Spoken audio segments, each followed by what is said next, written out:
Hey, present tense, happy Wednesday evening, hopping on here with tonight's video topic.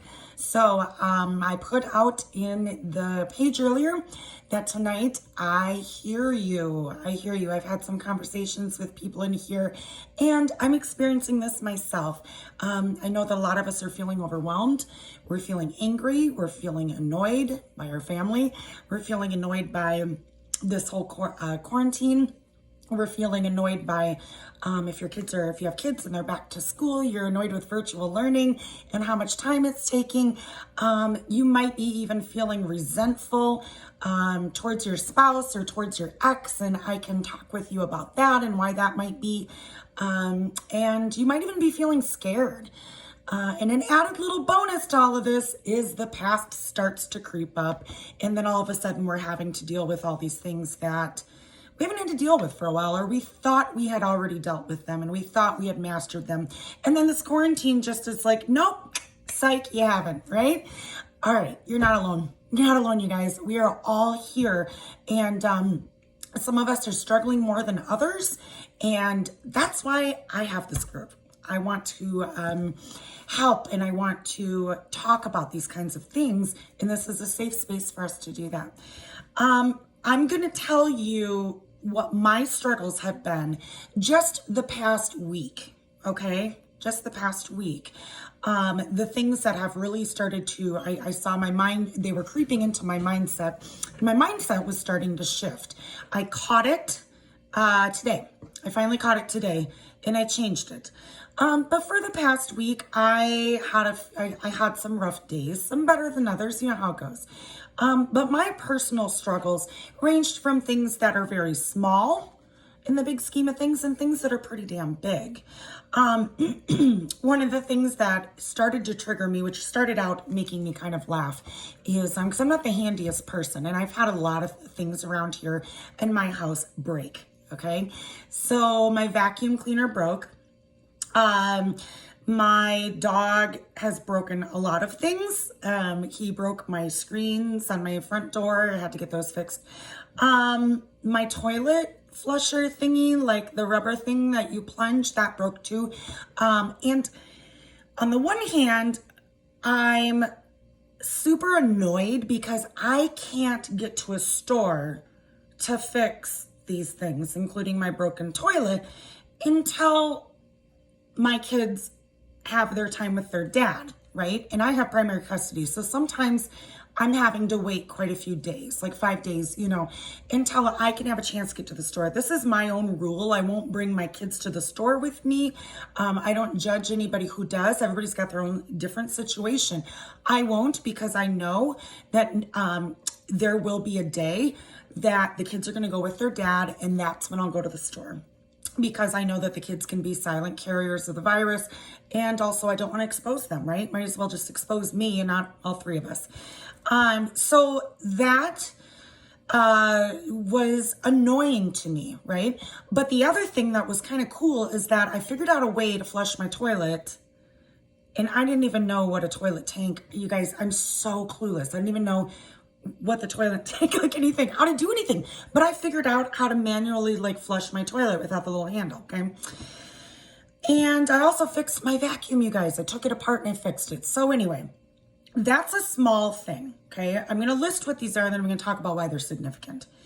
Another thing is virtual learning. I absolutely, you guys don't get me wrong here. I absolutely love the teachers and I love the district that they've done this, because it's kind of funny, because I'm, a couple weeks ago, I was like, oh my God, what are we going to do to occupy their time? Can't wait for virtual learning to start. Then it starts and I'm like, oh my God, where'd all the time go, right? I think it's a great thing, but I hold this expectation of myself that everything needs to get done and it needs to be done perfectly.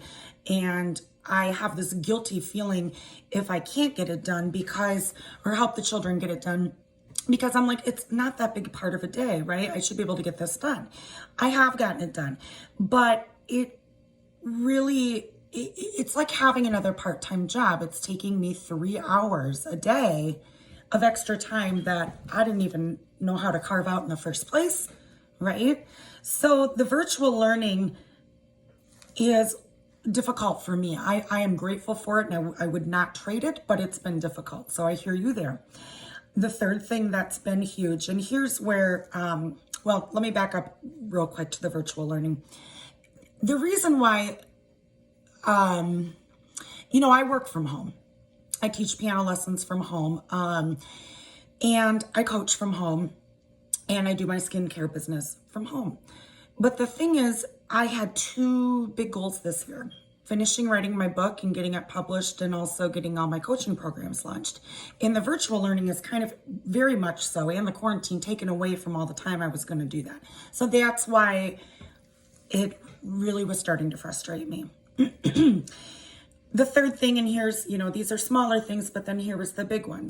My ex-husband also chose this time to really push a child support battle with me. Okay. Now that's a big one. That one, okay, would stress you out anytime, right? That's a big one. There was it resulted in a win for me, but yet a very huge loss. And also, even worse than that, is the communication that the way that my ex was communicating with me was downright scary. And I hadn't seen that side of him before. So all of that was really difficult as well. And why are these things bothered? Well, here's what you got to do. When you're thinking about all these things, list them out like I just did, and ask yourself, why am I bothered by this? Why am I triggered? Okay. Well, things breaking around my house, the deep down feeling is I feel helpless. I feel stupid and I feel helpless because I don't know how to fix them. And if I go down that rabbit hole of feeling helpless, what ends up being the case is I start feeling resentful. I start feeling resentful of people who are married, and because I start assuming they have a husband. Yep, I'm genderizing and everything. They have a husband that knows how to fix things. Then I start going down this rabbit hole of I'm so alone, and my ex, he's married and he's got two people and he can run to the store anytime he wants because he's got another body home and he doesn't have to worry about when the kids are with me. Okay. My brain can really go into this deep self-pity mode. It truly can. Well, we're human. Of course it's going to do that. With the virtual learning, the main feeling too is a lot of it is fear. I'm afraid, because if I go off of, just past history, I'm afraid that I'm also going to be having to pick up the slack that my ex I'm afraid he's not going to help the kids with virtual learning, and they're going to get home after they're with him, and I'm going to have to put in another 6 hours for the 2 days that are his. So that's fear. That's fear of overwhelming my kids. That's fear of overwhelming me. And again, those feelings of resentment and anger come up towards my ex. He hasn't even done, I don't even know yet if he's going to do that. But I'm already, I can go down this rabbit hole, right? And then I get jealous too. I get jealous and resentful of the fact that I have not been able to work on my book or launch my programs. And I see other people in my coaching program just plugging away and doing what they can. And I can get a little jealous. Like, do they have spouses that are helping them with kids? How are they able to prioritize this? Because I feel like I'm, filling every minute of every day. We can start getting jealous of everybody else when we stop focusing on what our reality is and accepting it. And the issue with the child support battle, again, the main feeling with that is fear. Okay. Knowing that going forward, any support I had has been cut in half, 50%. Knowing about a bunch of money that I've lost, all of this spikes huge fear in us. Okay. And then we don't have that sense of security. And that's why these things are a problem. Okay. Well, okay. Even me just telling you what my problems were right now, and you all have your own problems, right? Or your own fears. Even me just listing those made me feel guilty. Why? Because we don't give ourselves room for grievances. We think, oh my gosh, these problems are nothing compared to what's going on in the world. I have no room to feel sorry for myself or be upset. I have no room to do that because it could be worse. Well, here's the thing. That's right. That's right. It could be worse. And we're going to get into that in a minute because that's where your anchor thoughts are going to come in. But also, it's incredibly important to feel, give yourself permission to feel these grievances, the grief of the loss of these things, okay? Or of, the loss of your normal, okay? The new reality sinking in, really sinking in these new challenges. It's okay to grieve those because actually it's healthy.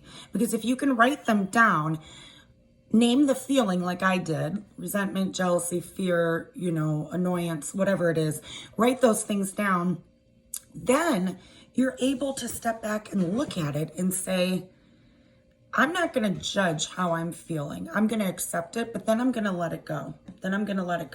Because if you don't do that, it festers inside you and then you end up boiling over, and this is when you blow up at your family. You're blowing up at your family, not from them leaving dirty dishes all over the kitchen. That's not what's really bothering you. What's really bothering you is all of this pent up in here. That's what's really bothering you, okay? And especially right now when a lot of our forms of release have been taken away from us, right? Like healthy forms of release and even getting a minute to yourself to process all of this, right? Here's the second thing. Now here's where the anchors come in, and these are going to be really intense, okay? After you've released it, there's a couple things that Mel Robbins taught me. And this is what screwed my head on right. She said that there's an anchor thought that has worked for her. And as soon as I started using it, it worked for me too. And it was a very sobering one. Anytime someone is getting on your nerves or you're feeling sorry for yourself and you're going down the self-pity rabbit hole of virtual learning's kicking my ass, I feel so stressed out, I need a minute to myself, don't judge it. Remember, don't judge it. But when you are feeling that way, I want you, especially when you're triggered or when you're annoyed by someone in your family, I want you to picture them on a ventilator. And I want you to picture them in the hospital. And there is a glass screen between you and that person. Okay? That's what I want you to picture. When someone is getting on your nerves in your family, or when things seem so hard, just in your personal life, I want you to picture one person who you love, your child, your husband, your wife, your best friend, your mother, your father, whoever it is, a sibling, and I want you to picture them on a ventilator. And then I want you to say to yourself and realize, damn, I am lucky. Okay? Damn, I'm lucky. Because right now, you guys, if you're not on a ventilator or your loved one's not on a ventilator, you are so lucky and you are so blessed. That is the biggest anchor thought. And you can use it right in the moment. You can use it right in the moment when you feel that anger boiling up, or that retort you're going to give someone, or you're really going down the rabbit hole of self-pity. I want you to picture someone in your family who's not on a ventilator. I want you to picture them on one. That's really sobering to me. It fills me with gratitude. I'm so lucky. Yeah, things are hard right now. They may not be fair. Yeah, my ex may not pull his load. I don't know. But guess what? I'm not on a ventilator. My kids aren't on a ventilator. Nobody in my family's on a ventilator. So I am damn blessed, right? There's other things you can think about. If you're not an essential worker, be grateful that you're not. If you're still able to work from home, be grateful that you can. If you aren't standing in line at a food shelter, be grateful for that. If you're not alone in a nursing home, be grateful for that. If you haven't lost a job and you have no idea how to get a new one, be grateful for that. Use those anchor thoughts. And I'm going to get on here tomorrow, and what we're going to talk about tomorrow is, unless something comes up from someone in the group, my idea of what to talk about tomorrow is how to use this situation,